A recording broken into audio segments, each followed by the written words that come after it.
Once again we meet, and today I would like to speak about what happened last Sunday. We had a guy, a young man, an immigrant, who improvised a device that he strapped to his body, and he exploded that strap, and it didn't do what he wanted to do. He wanted to kill people, but he was the most injured, and there are 3 more people injured, but not life-threatening. What I would like to talk about today is we see right away after something like that happened, the Muslim religious leaders, they come up right away and say, this has nothing to do with Islam. And the problem is, actually, many people believe that this has nothing to do with Islam. Unfortunately, reality is, this is the very essence of Islam. This is the very teaching of Muhammad. I'm not saying that to spread negativity, but this is a fact, and we have to be aware of what's real. Because some news station, the first thing they did was, now watch out for the backlash against the Muslim.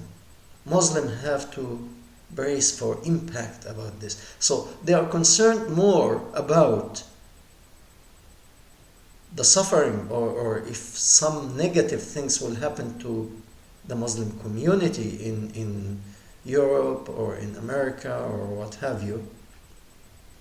And they are not really addressing the main issue, that there is evil within the religion of Islam. There is violence within the religion of Islam itself.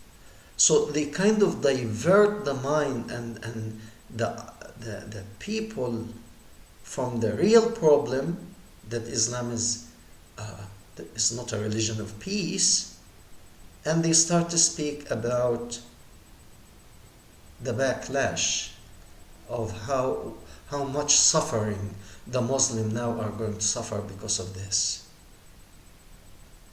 So they play that card of victimhood.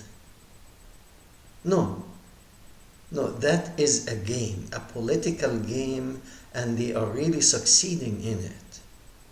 So instead of addressing the problem, and the problem is the ideology itself. And nowadays there are many people who are talking about restoring Islam to the moderate Islam. In my opinion, there is no moderate Islam. Islam is Islam. Okay? What's in the book? Muslim people in general are, especially those who don't understand the religion, are normally peaceful people because they don't know what's in the book. The problem is when they go to the mosque and they read the book, the Quran, and they read the Hadith, Muhammad's teaching. This when the problems start. Because the book, the Quran, and the Hadith tell them to destroy the infidels, to kill. So we have to be aware that these Muslim clerks, all of Muslim clerks, are deceiving, are lying, and ought not to be trusted at all. Islam itself is a very violent religion, and although it means peace, the word Islam, it means peace, but what it really means is follow what I say and you will live in peace. Submit to me and I will let you live. If you don't, I will kill you. So you are not allowed to think differently. If you think differently, or if you have different opinion, you will be dead. That's Islam. So some people think, because the Muslim clerks have been saying that Islam is peace and this and that, and therefore those people who are doing violent activity have nothing to do with Islam.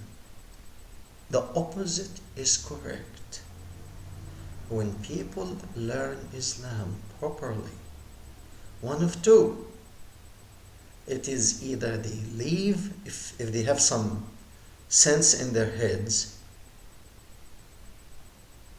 they understand clearly that this is an evil ideology,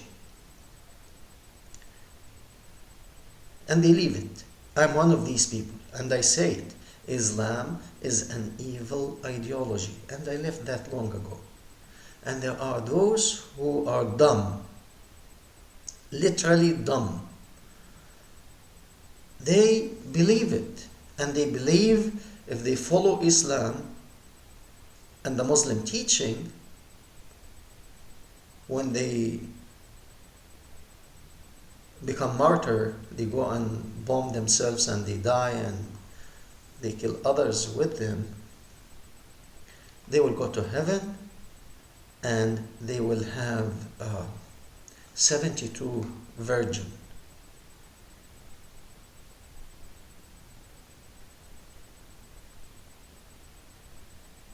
Religion based on sex. It's not really.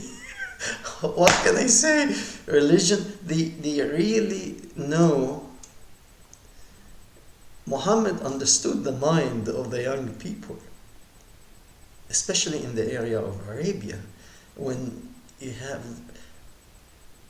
people are wealth is if you're a wealthy man, then you have many wives. Okay? So wealth was measured by how many wives you can take care of. So poor people, either they were not married or they had only one. So according to your wealth, you had wives. So those who followed Muhammad were actually dirt poor. Okay? So for Muhammad to give them incentive is we go invade other villages, loot their wealth, kill their men, enslave their children, and take the women as sex slaves. So you are allowed from this wealth to have 4 wives. There's plenty of wives. Not only that, but you can actually take these women that you take after the battle is finished. If there are 200 women in the village, these women will be divided among the troops, among Muhammad's army. And, well, you could have 1 woman or 2. It depends on the number of the army. They will be divided. One will have 2 women, 1 boy, or 2 boys, 1 woman. The boys will be slaves. The women will be the female, because some of them are young girls. They took them as sex slaves too. So he will divide this. So you will have the 4 wives. The wealth that you accumulate, you can get wives, but also you have these slaves, these women that you took from the fight that they fought. These you can have as many as you want, and as long as you continue fighting with me and we go out, conquer, kill, loot, take women. If you get killed, he had it covered. When you go to the next world, he had it covered. Don't worry. There will be 72 virgin waiting for you.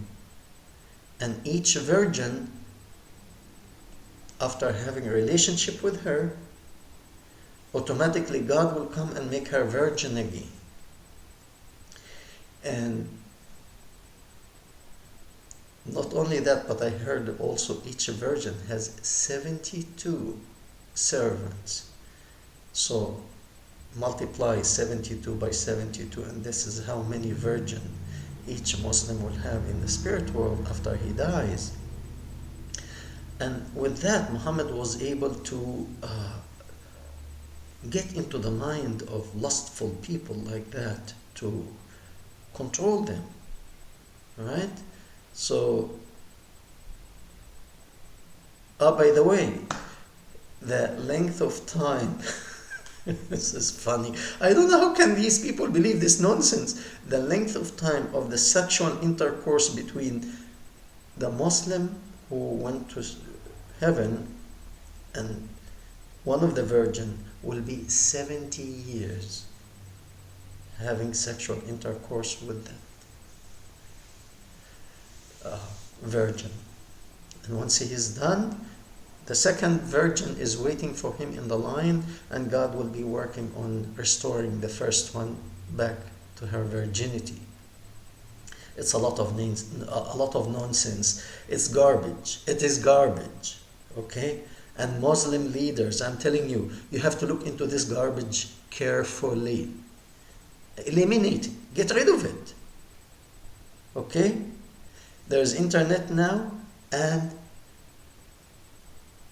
you're exposed. You're exposed. It's not only me who's talking. There are many people talking. So you better open these books and get rid of this garbage, or you will collapse soon. Thank you very much. God bless you. See you in another video.